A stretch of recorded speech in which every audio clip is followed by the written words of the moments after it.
Boutique au relais du terroir, 86 Grand Rue à Casteljaloux, 05 53 88 13 67.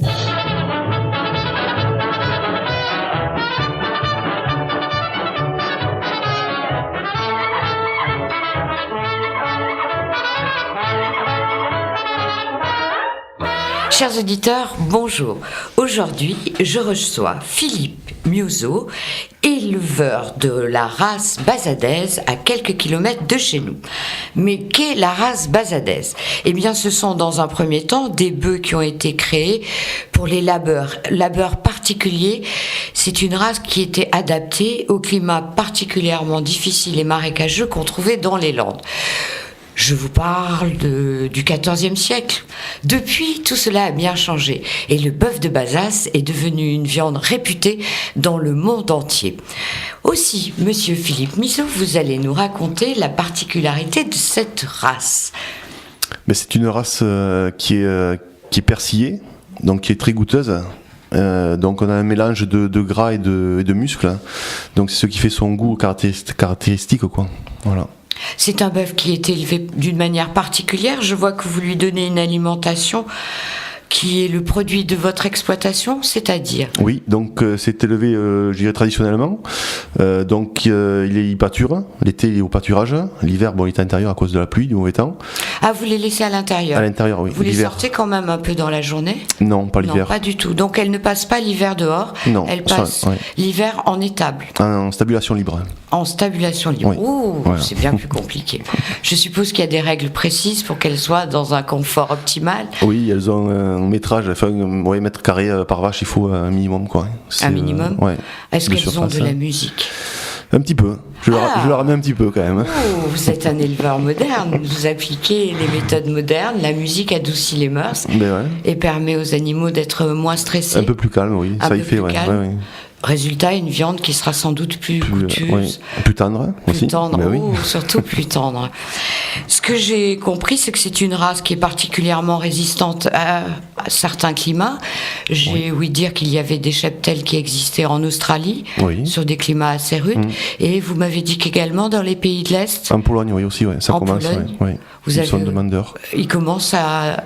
Oui, parce que c'est une vache qui est rustique et qui s'adapte partout, quoi. Et qui, même en pays de l'Est où il fait froid, elle s'acclimate bien, parce que même dans les Pyrénées, ici en France, il y a un gros cheptel aussi en France, quoi, dans les Pyrénées. C'est une race donc résistante au froid et à la chaleur, qui est assez costaud pour passer dans tous les climats. Voilà, exactement, oui. Et qui maigrit pas trop, je veux dire, même s'il manque un peu de nourriture, qui s'affaiblit moins, quoi. Elle s'affaiblit pas, elle s'adapte. Oui, voilà. Oui, c'est vraiment une race tout à fait intéressante, qui peut s'adapter également à tous les terrains.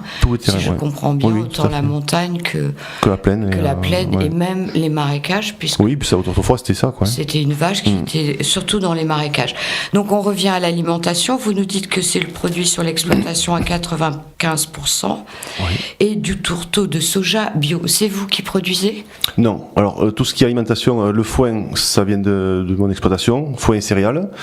Et après, par contre, j'achète un peu de complément du tourteau de soja pour l'engraisser, pour qu'elle se permette un peu aussi de développer la carcasse, et qu'elle ait un peu plus de lait aussi pour les veaux. Oui. Parce que nous, on n'a pas de protéines en France, on n'arrive pas à produire de protéines, on ne donne pas trop les moyens non plus. Donc voilà. Ah, ça c'est un autre. Je pense que ça change, ça va changer. Ça commence à évoluer. Ça va évoluer. On accepte maintenant que vous soyez producteur de l'ensemble de la nourriture de vos bêtes. Mais tout le temps, on pouvait le faire, mais c'est vrai que jusqu'à maintenant, pour produire la protéine, c'était pas protéine végétale, c'était difficile. Enfin, on nous aidait pas trop par rapport à d'autres cultures, quoi. D'accord. Voilà. Maintenant, ça va changer, ça va évoluer. Oui. C'est en train d'évoluer. Ils ont pris conscience qu'on a besoin de protéines et produire en France, c'est aussi bien que d'acheter à l'étranger. Ah, beaucoup mieux si on peut. Et donc, c'est une vache ou un bœuf qui est engraissé. Alors, autrefois, on disait elle est shootée. Non, je crois que c'est bien différent. Non, c'est fini ça. C'est une vache engraissée, donc. Voilà, c'est une vache. Non, c'est le bœuf gras. Déjà à la base, c'est un mâle qui est castré. Voilà, alors dans la production de race basadaise, il y a une particularité qu'on appelle le bœuf gras. Voilà, et donc le bœuf gras, c'est un bœuf qui a été castré, qui donc de fait est un peu plus costaud, et qui est une vache, qui est une viande aussi plus tendre et plus goûteuse. Plus tendre que la vache aussi. Ça dure, les bœufs, ils ont quel âge? Alors, Ils font quel poids? Alors c'est pareil, autrefois quand on tendait la beurre, ils travaillaient avec des bœufs. C'était vraiment le vrai bœuf, c'était donc le taureau, le mâle castré. Et il travaillait pendant 5-6 ans avec, et après il engraissait, donc ça faisait le bœuf gras. D'accord, c'était la fin de sa vie. Voilà, c'était la fin de sa vie qui était.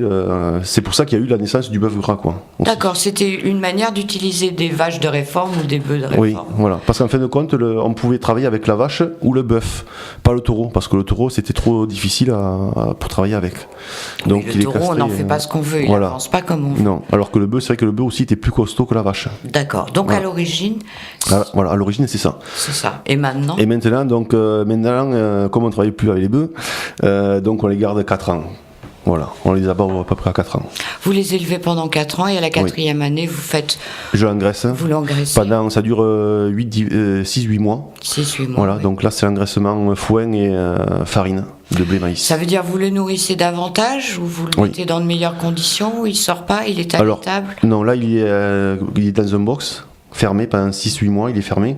Et donc là, il a une alimentation, c'est vrai qu'un peu plus poussée, quoi. Hein. Donc du foin à volonté pour ruminer.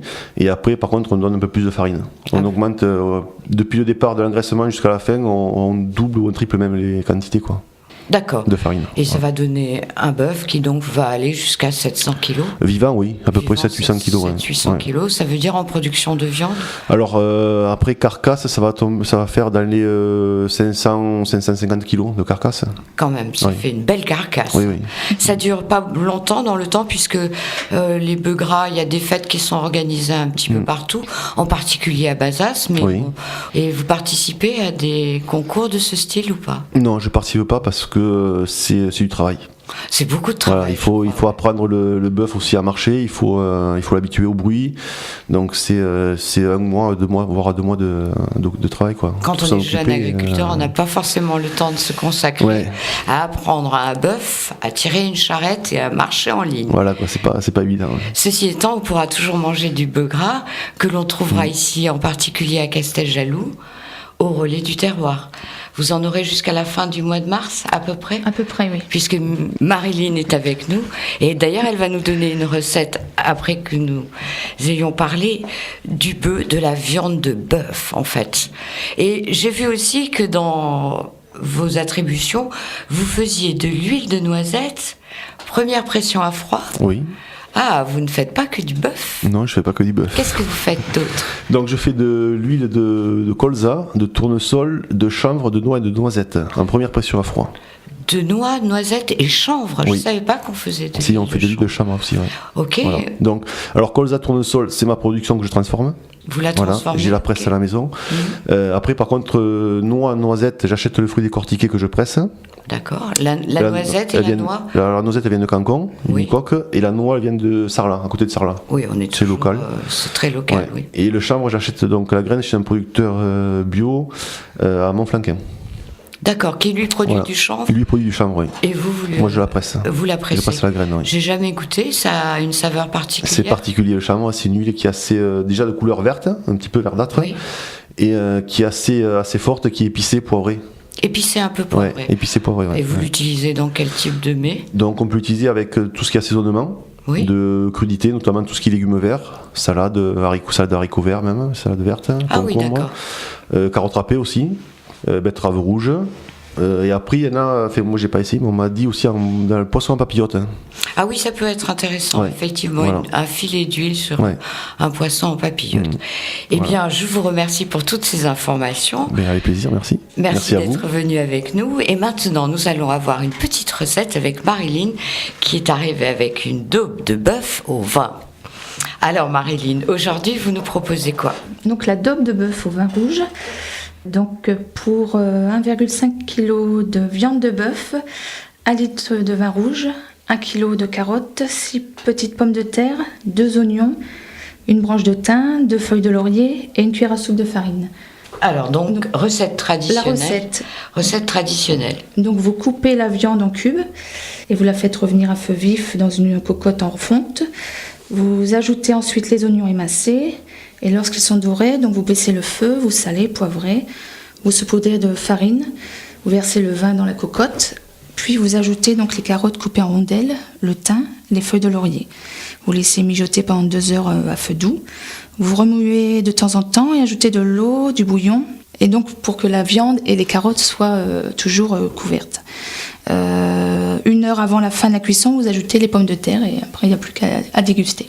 D'accord. Alors surtout, n'oubliez pas, quand on fait une viande comme en daube en particulier, n'oubliez pas de bien faire revenir la viande. Hein.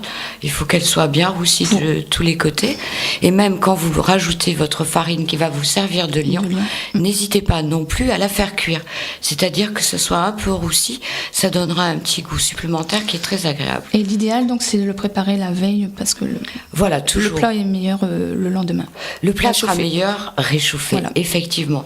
Ma maman rajoutait, ça se faisait autrefois, un sucre qu'elle faisait roussir avec sa pince à sucre au feu de bois, qu'elle mettait à l'intérieur de sa daube de bœuf. Un petit truc, c'était délicieux. Je vous remercie d'avoir écouté cette émission et je remercie tout particulièrement Marilyn qui est au Relais du Terroir, 86 Grand Rue, à Casteljaloux. 86 Grand Rue à Casteljaloux. Merci, au revoir et à la semaine prochaine. Au Relais du Terroir, 86 Grand Rue à Casteljaloux. Invitez sur votre table et dans votre cuisine une sélection des meilleurs produits du terroir du Lot-et-Garonne pour ravir famille et amis autour de recettes et de saveurs authentiques directes aux producteurs.